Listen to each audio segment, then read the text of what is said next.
Students, हमने last video में देखा था राजस्थान के जनपद के बारे में। अभी इस लेसन के 2 वीडियो कंप्लीट हो चुके हैं और आज ये 3rd वीडियो है। और इसमें जैसे कि लास्ट वीडियो में बताया था कि इस वीडियो में हम मौर्य डायनेस्टी के बारे में पढ़ेंगे, लेकिन जो महाजनपद थे उसमें सबसे इम्पोर्टेंट महाजनपद था वो था मगध।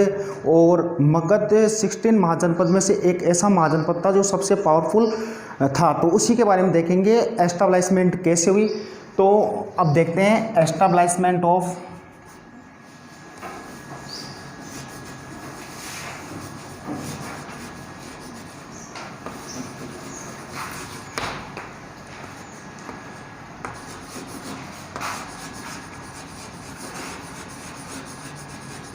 मगध। मगध जो हमने 16 महाजनपद पढ़े थे उनमें से सबसे पावरफुल जो महाजनपद था वो था मगध। और मगध जो महाजनपद था उस पर सबसे पहले कौन सी डायनेस्टी ने रूल किया तो उसको हम देखेंगे। तो 4 डायनेस्टी थे। मौर्य से पहले 3 डायनेस्टी थी जिन्होंने इस पर रूल किया था। सबसे पहले था हर्यक, सेकंड थी नाग, थर्ड थी नंदा। हर्यक डायनेस्टी थी, उसके बाद में नाग थी और फिर था नंदा। तो हर्यक डायनेस्टी की स्थापना की गई थी, या कह सकते हैं हर्यक डायनेस्टी का जो फाउंडर था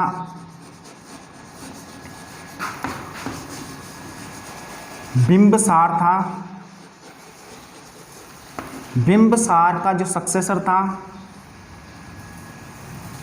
सक्सेसर ऑफ बिंबसार, अजात शत्रु।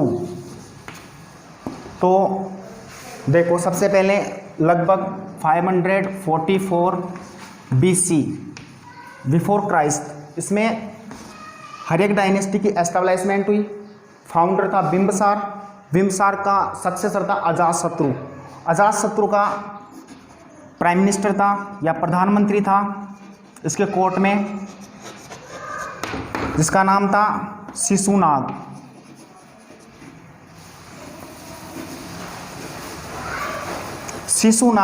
शिशुनाग ने अजातशत्रु की असैसिनेशन की, हत्या की और इसने एक नई डायनेस्टी की एस्टेब्लिशमेंट कर दी जिसका नाम था नाग डायनेस्टी। तो founder of Nag dynasty, founder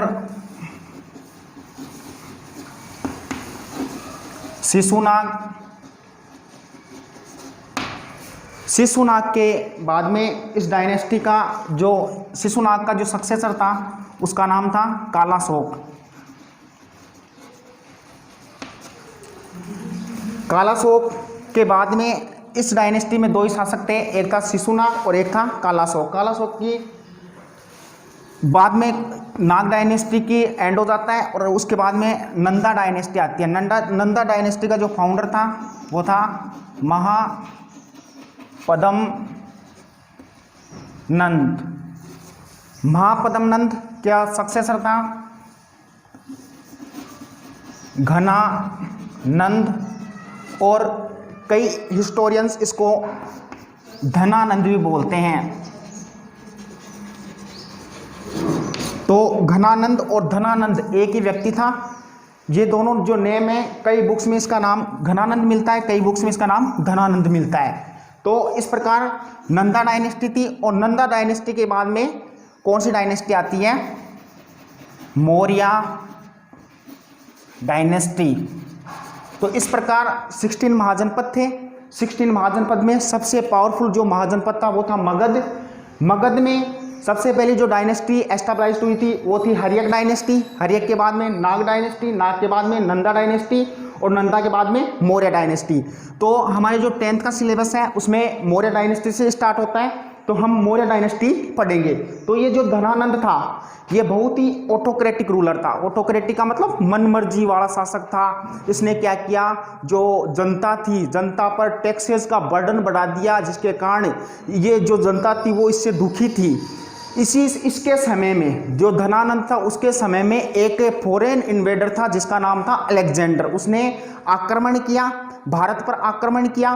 तो वो नॉर्थन साइड से आ रहा था, जो भारत की जो नॉर्दर्न साइड है अफगानिस्तान होते हुए आ रहा था। उसने व्यास रिवर, जो इंडस रिवर है, सिंधु नदी है, उसकी सहायक नदी है व्यास नदी।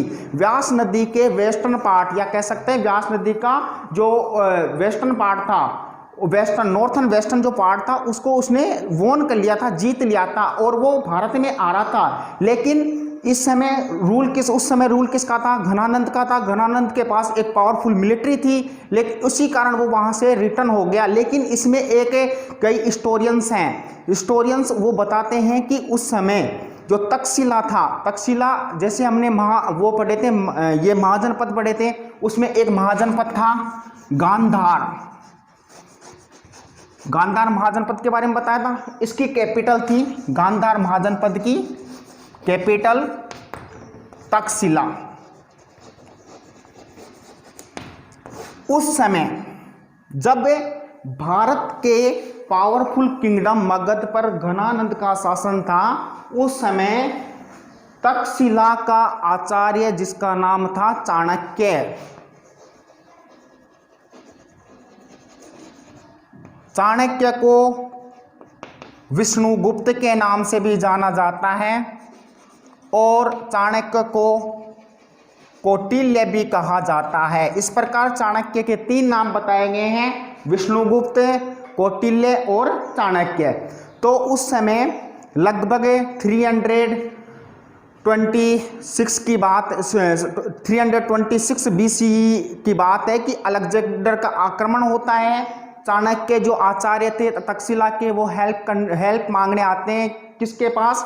घनानंद के पास। लेकिन घनानंद क्या करता है? उनका अपमान कर देता है, इंसल्ट कर देता है कोर्ट में, जिसके कारण उनका जो मन था उनमें, उनके लिए, घनानंद के लिए चाणक्य के मन में क्या हो जाती है? विरोधी भावना उत्पन्न हो जाती है। और जैसे वो लौट रहे होते हैं तो उनको रास्ते में एक बालक मिलता है, उस बालक को वो ट्रेंड करते हैं, और वही बालक क्या करता है? घनानंद को डिफीट करता है, और चंद्रगुप्त मौर्य के रूप में उसको जाना जाता है, और वही बालक था जो मौर्य डायनेस्टी की एस्टेब्लिशमेंट करता है। तो अब हम इस मौर्य डायनेस्टी के बारे में पढ़ेंगे। तो इसके बारे में मैंने आपको एक ब्रीफ में बताया है। तो अब मौर्य डायनेस्टी के बारे में देखते हैं। और मौर्य डायनेस्टी में हम जो इम्पोर्टेंट रूलर्स हैं, सबसे पहले जैसे फाउंडर है मौर्य डायनेस्टी का चंद्रगुप्त मौर्य, उसका सन था बिंबिसार, और उसका सन था अशोक। ये 3 इम्पोर्टेंट रूलर्स हैं, उनके बारे में हम इसमें पढ़ेंगे। तो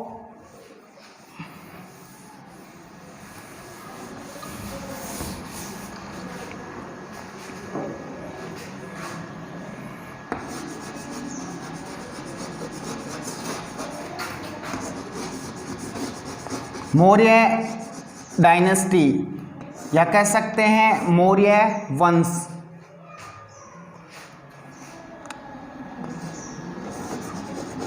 चंद्रगुप्त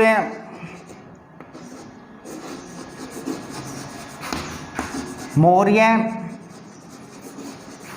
टाइम पीरियड माना जाता है लगभग 322 BC before Christ to 298 before Christ.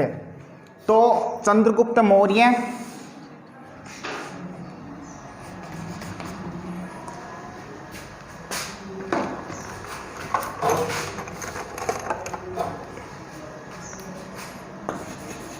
with the help of his गुरु कौन था चंद्रगुप्त मौर्य का? चंद्रगुप्त मौर्य का गुरु था Chanakya. With the help of his guru Chanakya, Chandragupta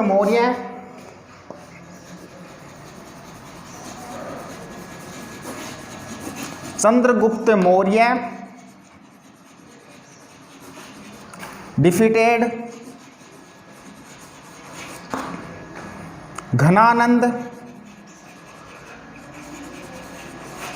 and founded Maurya dynasty. तो सबसे पहले चंद्रगुप्त मौर्य के बारे में देख रहे हैं। इसका टाइम पीरियड था 322 before Christ to 298 before Christ. Chandragupta Maurya ने अपने गुरु की सहायता ली और गुरु की सहायता के साथ में यह कह सकते हैं कि जो चाणक्य जी थे उन्होंने क्या किया था, चंद्रगुप्त मौर्य को ट्रेंड किया था। किसके विरुद्ध किया था? धनानंद या घनानंद के विरुद्ध किया था, उसको हराने के लिए। और उसको यानी उनका बस एक ही उद्देश्य था, चाणक्य था, उसका एक ही उद्देश्य था। क्यों? क्योंकि जब वो उससे हेल्प मांगने गए थे, किससे? घनानंद के पास, घनानंद ने उनको कोर्ट में क्या कर दिया था? इंसल्ट कर दिया था। इसीलिए उनका एक ही उद्देश्य बन गया था जीवन में कि वो क्या करना चाहते कि उस एट्रोसिटीज वाला जो रूलर था, उस रूलर को वो हराना चाहते थे। और वहां पर एक ऐसे रूलर को लाना चाहते जो रूलर क्या करे कि अब जो वहाँ की जनता थी उनमें जो टैक्सेस का बर्डन बढ़ा रखा था और टैक्सेस का बर्डन कम कर सके, वहाँ की जनता को सुख सुविधाएं प्रोवाइड करवा सके। इसीलिए चाणक्य ने ये नीति अपनाई और उसको डिफीटेड किया। किसकी हेल्प के साथ में? चंद्रगुप्त मौर्य की हेल्प के साथ में। तो Chandragupta Maurya in 305 BC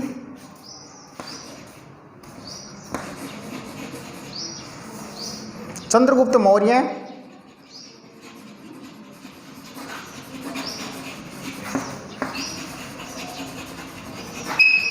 defeated to Seleucus Nicator.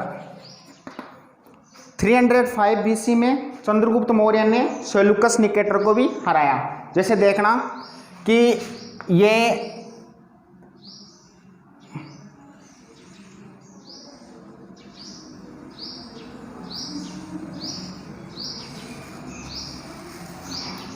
Ancient time में ये इंडिया था, ठीक है। यहाँ से इंडस रिवर बहती थी और यहाँ ये था व्यास रिवर। व्यास रिवर के इधर जब अलेक्जेंडर का आक्रमण हुआ था तो अलेक्जेंडर ने यहाँ पर जो अफगानिस्तान और बलूचिस्तान वाला जो एरिया था इसको वोन कर लिया था अलेक्जेंडर ने। अलेक्जेंडर यहाँ से रिटर्न बैक वापस चला गया, लेकिन यहाँ पर उसने अपने वोन रीजन पर किसको छोड़ गया था? वो सेल्यूकस निकेटर को। जैसे ही यहाँ पर मगध जो किंगडम था उसमें मौर्य डायनेस्टी की एस्टेब्लिशमेंट होती है। चंद्रगुप्त मौर्य इन रीजन्स पर जिसका अधिकार था, किसका था? सेल्यूकस निकेटर का। चंद्रगुप्त मौर्य आक्रमण करता है और सेल्यूकस निकेटर को हरा देता है। उसके बाद में इन दोनों के बीच में संधि होती है, ट्रीटी होती है कि पहले जब दो शासकों के बीच में युद्ध होता था तो जो शासक हार जाता था उसको जीते हुए शासक के जो कहता था उस बातों को मानना पड़ता था, अन्यथा वो क्या कर देता, या तो उसको मार देता था या उसको कैदी बना के ले जाता था। तो जब उन दोनों के बीच में ट्रीटी संधि हुई तो जो भी वोन रीजन्स थे, जैसे काबुल का रीजन्स था, अफगानिस्तान का रीजन्स था, बलूचिस्तान का रीजन्स था, ये सभी रीजन्स सेल्यूकस निकेटर को किसको देने पड़े? चंद्रगुप्त मौर्य को। चंद्रगुप्त मौर्य ने वापसी में उसको क्या दिया? 500 एलिफेंट्स दिए, ठीक है। इसी के साथ जो उसकी डॉटर थी, किसकी? सेल्यूकस निकेटर की जो डॉटर थी जिसका नाम हेलेना है, उसका विवाह किससे करवाना पड़ा? चंद्रगुप्त मौर्य से, ठीक है। और वो विश्व में सबसे पहली इंटरनेशनल मैरिज थी किसकी? चंद्रगुप्त मौर्य और हेलेना की। फर्स्ट इंटरनेशनल मैरिज, अंतर्राष्ट्रीय जो विवाह था वो चंद्रगुप्त मौर्य का था। तो 305 before Christ Chandragupta Maurya defeated to the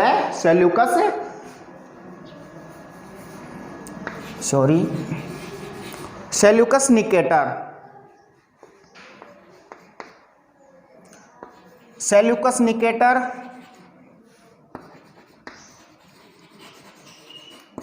took 500 elephants from Chandragupta and gave him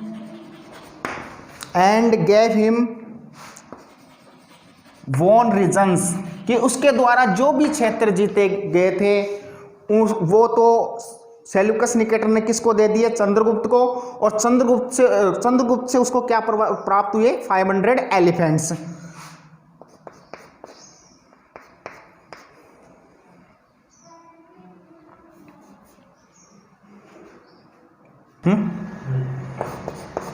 Seleucus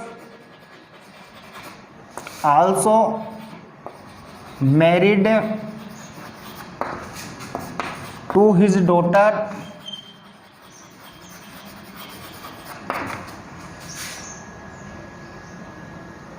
Seleucus also married to his daughter to Chandragupta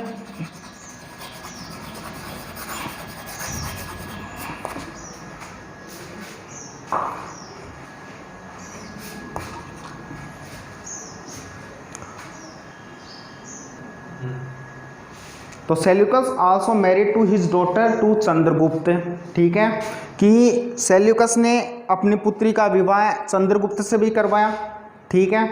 अभी हम पढ़ रहे हैं चंद्रगुप्त के बारे में, और जो इसका कंप्लीट चंद्रगुप्त का जो कंप्लीट ये जो मैटर था वो इसमें आ नहीं पाया, इसीलिए या तो आप वीडियो को पॉज कर लें या इसका स्क्रीनशॉट ले लें और नोट डाउन कर लें उसको, ठीक है।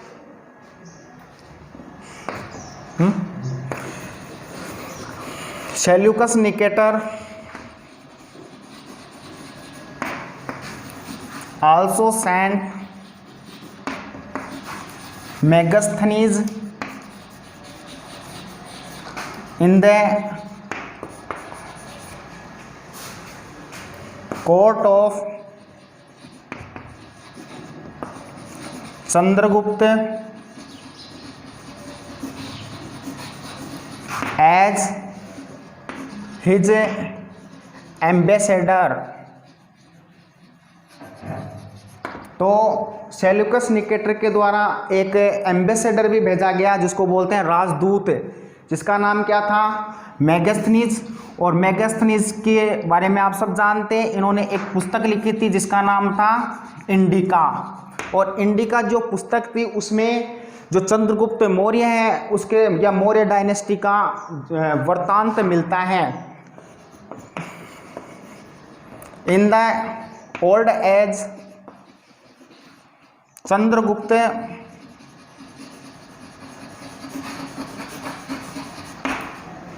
adopted the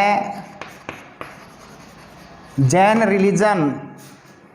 तो चंद्रगुप्त ने अपने जीवन के अंतिम क्षणों में कौन से धर्म को अपनाया, जैन धर्म को अपनाया। और जैन धर्म की शिक्षा उन्होंने किससे ली, from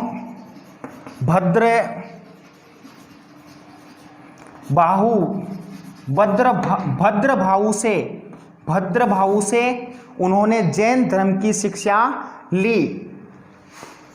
in 298 BC he died in Shravanabelagola, Karnataka. तो चंद्रगुप्त मौर्य की जो मृत्यु है कब हुई, 298 बिफोर क्राइस्ट में, 298 बिफोर क्राइस्ट में। कहाँ पर, श्रवणबेलगोला कर्नाटक में हुई थी। इनकी मृत्यु कैसे हुई थी, तो बताया जाता है कि जैसे इन्होंने जैन रिलीजन अडॉप्ट किया तो फास्टिंग के दौरान वहाँ पर ये गए हुए थे, तो वहाँ पर फास्टिंग के दौरान या कह सकते हैं उपवास के दौरान इनकी मृत्यु हो गई थी। अब चंद्रगुप्त के बाद में जो इस डायनेस्टी का जो नेक्स्ट रूलर था उसका नाम था बिंदुसार या बिंदुसारा। और ये जो बिंदुसारा था वो चंद्रगुप्त मौर्य का पुत्र था और उसका सक्सेसर था। तो हम बता सकते हैं कि बिंदुसार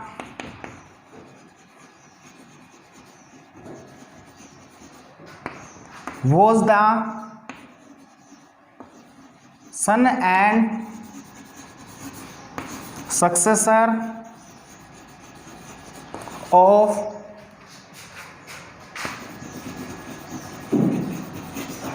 चंद्रगुप्त, चंद्रगुप्त का पुत्र भी था और चंद्रगुप्त का सक्सेसर, सक्सेसर किसे कहते हैं कि जब पिता की मृत्यु हो जाती है तो उसका जो सबसे बड़ा बेटा होता है वो उसकी गद्दी लेता है, या कह सकते हैं उसी को ही उसका सक्सेसर नियुक्त किया जाता है। तो बिंदुसार था, वो सन भी था चंद्रगुप्त का और उसका सक्सेसर भी था, कह सकते हैं चंद्रगुप्त के बाद में जो शासक बनने वाला था वो था बिंदुसार। बिंदुसार के कई अन्य नाम मिलते हैं, अदर्स नेम है। जैसे अदर नेम में देखें, ग्रीक रूलर्स, जो यूनान के शासक थे, ग्रीक रूलर्स थे, वो बिंदुसार को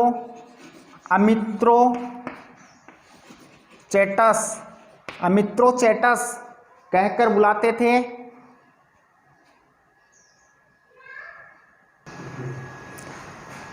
तो ग्रीक रूलर अमित्रोचेटस कहते थे।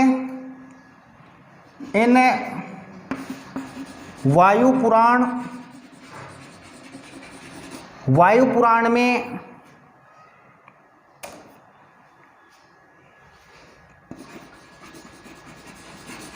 भद्रसार, जो बिंदुसार का नाम था वायु पुराण में भद्रसार, और जैन टेक्स्ट, जो जैन ग्रंथ हैं उनमें बिंदुसार का नाम मिलता है सिंगसेन। तो ये उसके कई अन्य नाम थे, जैसे Greek rulers called him Amitrochates, in Vayu Purana he called Bhadrasara and in Jain text he called सिंगसेन।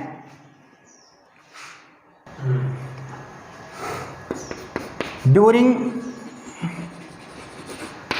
his reign,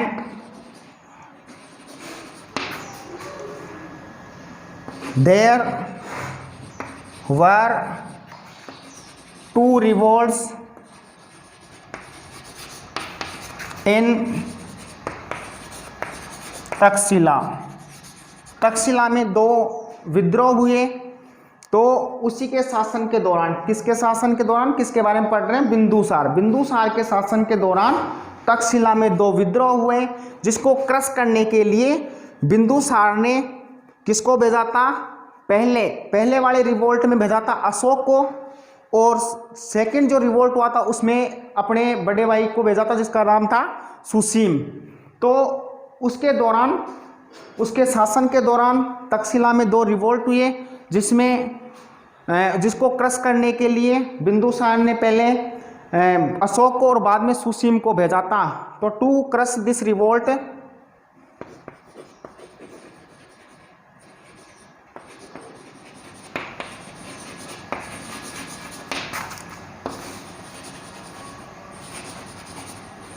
Bindusara sent to Ashok and later Susim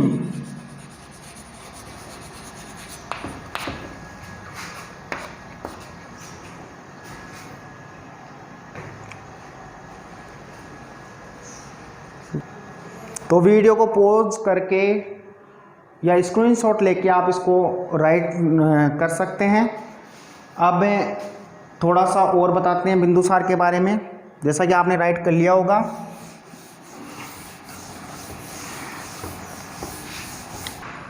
तो देखो, बिंदुसार के बारे में पढ़ रहे थे। तो एक ग्रीक रूलर था,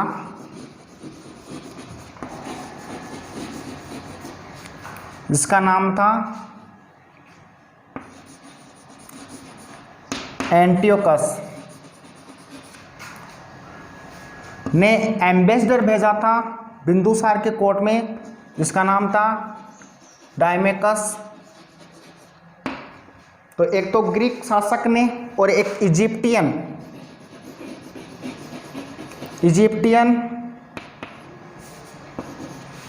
रूलर था, जिसका नाम था फिलाडेल्फस।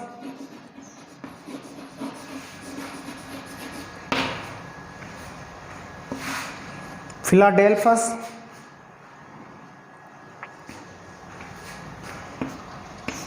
ने भी एक एम्बेसडर भेजा था जिसका नाम था डायनामिसियस। तो ये दो रूलर थे जिन्होंने अपने एम्बेसडर भेजे थे। एक ग्रीक रूलर था, एक इजिप्टियन रूलर था। ग्रीक रूलर था जिसका नाम था एंटियोकस, जिसने एम्बेसडर भेजा था बिंदुसार कोर्ट में, उसका नाम था डायमेकस। एक इजिप्टियन शासक था, इजिप्टियन रूलर था, मिस्र का शासक था, जिसने ये भेजा था, जिसका नाम था फिलाडेल्फस, और उसने डायनामिसियस ये एम्बेसडर था उसको भेजा था। तो इस वीडियो में हमने मौर्य डायनेस्टी के दो ग्रेट रूलर, एक का नाम था चंद्रगुप्त मौर्य, एक का नाम है बिंदुसार, उसके बारे में पढ़ा। अब जो नेक्स्ट रूलर है अशोक, उसको हम नेक्स्ट वीडियो में देखेंगे।